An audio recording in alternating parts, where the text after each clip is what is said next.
আসসালামু আলাইকুম ওয়া রাহমাতুল্লাহ। দেশের প্রধান প্রধান দৈনিক পত্রিকার শিরোনামে উঠে আসা শীর্ষ সংবাদগুলো নিয়ে হাজির হলাম আপনাদের সামনে। আশা করি সাথেই থাকবেন। দেশের প্রধান প্রধান দৈনিক পত্রিকার শিরোনামে স্থান করে নেওয়া গুরুত্বপূর্ণ সংবাদগুলোর মধ্যে শুরুতেই থাকছে জুলাইয়ের বিপ্লবী কন্যাদের সমাবেশে অন্তর্বর্তী সরকারের প্রধান উপদেষ্টা ডক্টর মোহাম্মদ ইউনূস বলেছেন, জুলাই আগস্ট বিপ্লবের কন্যারা ইতিহাস পরিবর্তনের নায়িকা। তিনি আরো বলেছেন, তোমরা বাংলাদেশকে যে পর্যায়ে নিয়ে গেছো সেটা একটা ঐতিহাসিক ঘটনা।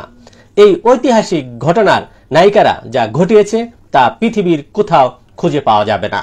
এটা তোমাদের নিজেদের হাতে গড়া এক বিপ্লব। গতকাল রাজধানীর সোহরাওয়ার্দী উদ্যানে আন্তর্জাতিক মানবাধিকার দিবস উপলক্ষে আওয়ামী লীগ ফেসিবাদী জুলুম ভুক্তভোগীদের গণজামায়াত কর্মসূচিতে বক্তারা বলেন, শেখ হাসিনাকে ফিরিয়ে এনে বিচার নিশ্চিত করতে ঐক্যবদ্ধ থাকতে হবে সকলের। মামলামুক্ত হতে আর কত অপেক্ষা?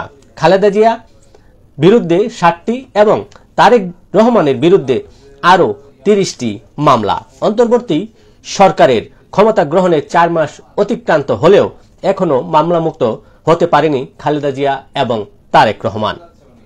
বিএনপির ভারপ্রাপ্ত চেয়ারম্যান তারেক রহমান বলেছেন, দেশ রক্ষায় মানুষ এখন বিএনপির দিকেই তাকিয়ে আছে। মানুষ বিএনপির কাছে অনেক কিছু প্রত্যাশা করে বলেও তিনি জানান। র্যাবের বিলুপ্তি এবং পুলিশ কমিশনার চায় বিএনপি। বিএনপি নেতা লাবলু আহমেদকে কুপিয়ে হত্যার প্রতিবাদে মানিকগঞ্জের ঘিউরে সকাল সন্ধ্যা হরতাল চলাকালে ব্যাপক হামলা ভাঙচুর ও অগ্নিসংযোগের ঘটনা ঘটে। বাংলাদেশ ট্রাক ড্রাইভার মালিক সমিতির সভাপতিকে গ্রেফতারের প্রতিবাদে রাজধানীর তেজগাঁওয়ে তিব্বত ও 7 রাস্তা মোড় অবরোধ করে বিক্ষোভ করেন ট্রাক শ্রমিকরা। এদিকে অবরোধের কারণে যান চলাচল বন্ধ হয়ে পড়ে।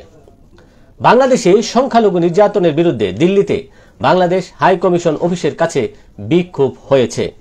দিল্লিতে বাংলাদেশের হাই কমিশন চাণক্যপুরীতে অবস্থিত। ঢাকা দিল্লির মেঘ সহসা ছড়ছে না। আস্থাহীনতা কাটানোর কঠিন চ্যালেঞ্জ বলে মনে করছেন বিশ্লেষকরা। দেশে 40,000 বিদেশির অবৈধ বসবাস, মশগুল অপরাধে। অবৈধ অধিকাংশই নাইজেরিয়া, চীন ও ভারতের নাগরিক। অবৈধ আয়ের অর্থ হুন্ডিতে পাচার করেন তারা। 68টি কারাগারে বিদেশি 4 শতাধিক। বৈধভাবে আছেন 1 লাখ বিদেশি নাগরিক। বঞ্চিত 764 কর্মকর্তাকে পদোন্নতির সুপারিশ।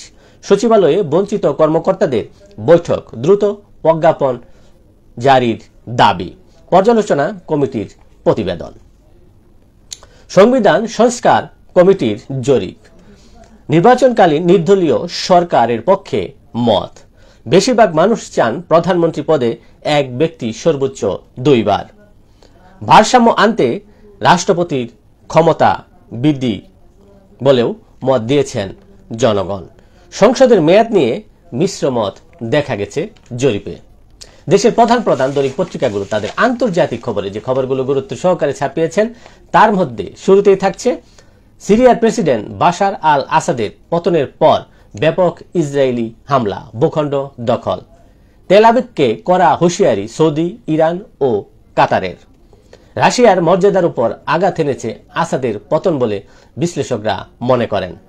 সিরিয়ার অন্তর্বর্তী সরকার প্রধান আল বসির।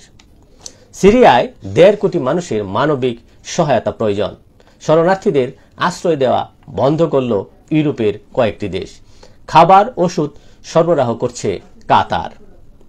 ইউক্রেন যুদ্ধে লক্ষ্য পূরণের কাছাকাছি রাশিয়া, দাবি রুশ গোয়েন্দা প্রধানের। বাংলাদেশ সীমান্তে এন্টি ড্রোন মোতায়েন করবে ভারত, স্বরাষ্ট্রমন্ত্রী অমিত শাহর ঘোষণা। এই ছিল দেশের প্রধান প্রধান দৈনিক পত্রিকার শিরোনামে উঠে আসা শীর্ষ সংবাদ, যা নিয়ে এতক্ষণ আপনাদের মাঝে উপস্থিত ছিলাম। আশা করি আপনাদের ভালোই লেগেছে। সার্বিক খবরের বিবেচনায় যদি আপনাদের কোনো অভিমত, অভিব্যক্তি, সমালোচনা কিংবা কোনো পরামর্শ থেকে থাকে তাহলে অবশ্যই কমেন্টসে জানাবেন। আপনাদের কমেন্টসের প্রত্যাশায় আজকের মতো এখানে বিদায় নিচ্ছি। আবারও দেখা হবে আগামীকাল ঠিক একইভাবে সে পর্যন্ত অবশ্যই আপনারা ভালো থাকবেন, সুস্থ থাকবেন। আসসালামু আলাইকুম ওয়া রাহমাতুল্লাহ।